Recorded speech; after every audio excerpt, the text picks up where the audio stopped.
Hello everyone and welcome to the first ever episode of the EU Roundup Show. My name is Cameron Van Loo and this is going to be a new series looking at all the regional minor leagues for EU West and taking a look at how their leagues are structured and also what the results are each week. So we're starting back at the beginning of the season. I know we're slightly late on these, but there should be a few episodes coming out in the next few days. Thank you very much. Without further ado, let's get into this week's LP LOL Liga Portuguesa and week 1, day 1. Little disclaimer guys, I'm not going to get every team's name right throughout this, so let's start off with Portugal. And BFC had started off the week here with a 1-0 victory against EPE. I can't pronounce their name, I do say. It was a really strong game from their top player for the win. Started off extremely strongly against Electronic Generation, one of the stronger teams in that region. Side Curiosa Esports had a strong win against Samclan Esports and they had a really strong game throughout. Geek Case Esports then had a disappointing result against BTZ Bulls, and hopefully they'll bounce back later on in the season. Moving on to... Now let's move on to day 2. Right, let's start it off. BFC had a nice victory against GTZ Bulls. Electronic Generation then got their first win against Sindel Curiosa Esports. For the win, had another strong performance again, this time against EPE, who was struggling at the beginning of the season. Geek Case Esports have never lost and look very uncertain at the moment, with SamClan victory taking the victory of the day. Now on to the standings after game week 1. Not much to comment on so far this season. For the win, Esports looked very dominant in their first round. So did Bovista FC. At the bottom of the table, EPE and Geek Case Esports look very weak, and I'll be hoping to see more of them from the next week coming into it. Let's move on to the next league. Now moving to Germany and the Prime Liga Tour. This is also game week 1 and also split into 2 days. So let's start off with day 1. So let's start off the week. Schalke Academy team beat Ad Hoc Gaming. They looked extremely dominant and we can see a lot of the players coming up to play in the LEC this season, I think, especially after the recent poor performances by Schalke in the LEC.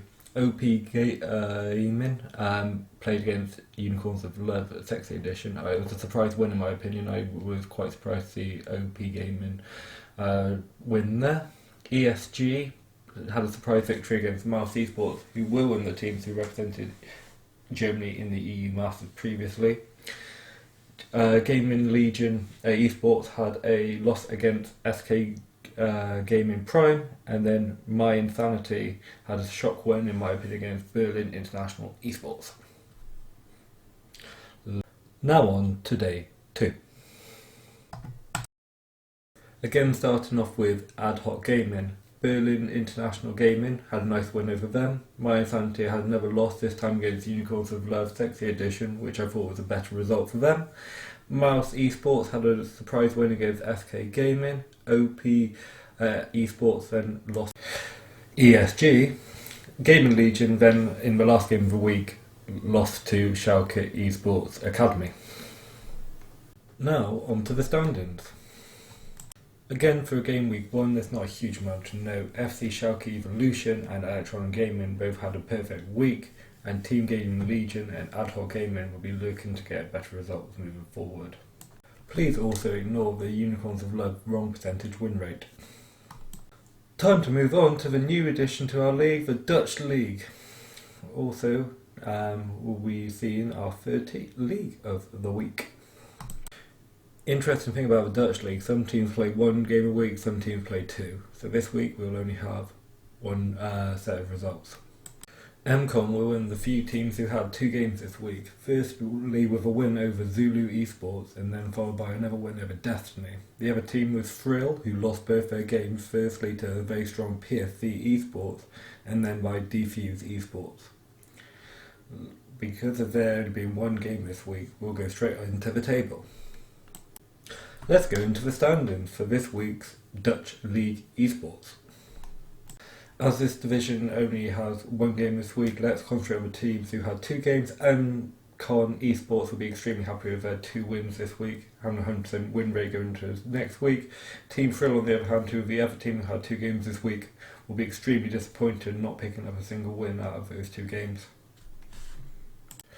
Let's move on to the Hitpoint Masters League of Legends series of Czech Republic and Slovakia. Let's look at week 1, day 1. Right, Ram started off this week against Isuba Esports. Isuba Esports had a nice easy win to start off the season. Senpai then played FE Esports. I cannot say their name again, I'm sorry. FE Esports won. Cyber Gaming then played Inside Esports, or Eastside Gaming. Inside Gaming had an easy win there. And Team Brute got a surprise win against Vikinga Esports. Now moving on to day 2 of the Hitpoint League of Legends series. Isuba had another easy win, this time against FE Esports. I'm going to call that for the remainder of this series. Senpai Esports got a win over Inside Gaming in a very close game. Cyber Gaming then beat Team Brute. Vikinga Esports, again sorry for pronouncing it wrong, had a victory over Rams. Let's move on to the standings. Right, on to the standings. So Isuba had an easy 2-game victory. They were the only team to have a 100% record from game week 1. Rams are the only team to not have won a game. I would be hoping that Insider Games takes a good step and tries to close the gap with Isuba. Go on to our next league, which is the LFL of France. Let's go on to day 1. Right, starting off the week, Misfit Premier had a win over EEV team. MCEF Esports played against Game Logic, if I remember rightly, and Game Logic won. Game Ward had a win over Solary.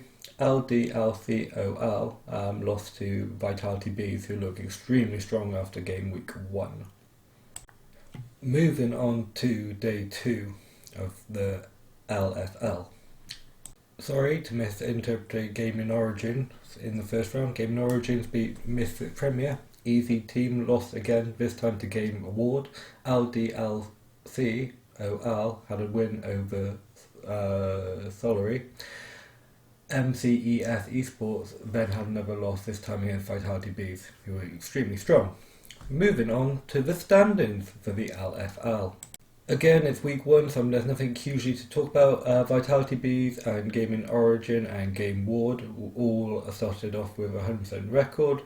Solary, Team MCEF and Easy Dreams all had a terrible game week 1, and Misfit Premier and LDLOL sitting in the middle. Moving on to the Italian League of Legends National League PG.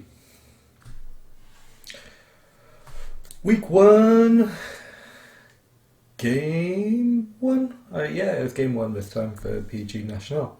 Starting off with YDN Gamers beating Outplayed. Morning Stars had a win against Crouch Forge. MOBA ROG started off the season extremely poorly against Raccoon, who looks extremely dominant. Spark Esports then played against Cyberround Gaming and had a win to start off their day 1 of week 1. Let's move on to day 2 of the National. Raccoon Esports started off having a win over Crouch Forge. Morning Stars then beat Outplayed. MOBA ROG looked extremely poor again against Cyberround Gaming. And YDN Gamers had a surprise win against Spark. I guess now it's time to move on to the standings. So the standings look like this. YDN Gamers, Raccoon and Samsung and Morning Stars all started off extremely well with 100% records. Crouch Forge, Outplayed and MOBA ROG all started off with 0. This looks very similar to the LFL, which we looked at previously. Moving on to our next league, which is the Superliga Orange, probably the most famous regional league. Looking at their day one, I think this was one of the leagues that only had one league. So starting off this week, Madline's junior team had a win against S2V. Team Quaso had a win against E-Monkeys, who looked extremely weak. G2 Arctic then had a win against the Raiders. UCAM lost surprisingly to X Stance, and BCN Squad lost to Vodafone Giants. As there's only one game this week in the Orange Superliga, let's go over to the standings. Nothing major to note this week, apart from all three feeder teams have won all their games. I still classify Vodafone Giants as a feeder team, as they were quite a dominant team in the LEC when it was the LCS, the EU. And next week we will be moving on to... Tune in next week and thank you for watching. Next week we'll be bringing in the Esports Balkans League, the Ultraliga, Nordic Championships, My Home League, which is the UKLC, and the Baltic National Esports League will all be joining for a rotation for their week one. Thank you again for watching. Please subscribe and like the channel for keeping up to date with Mine League action within Europe.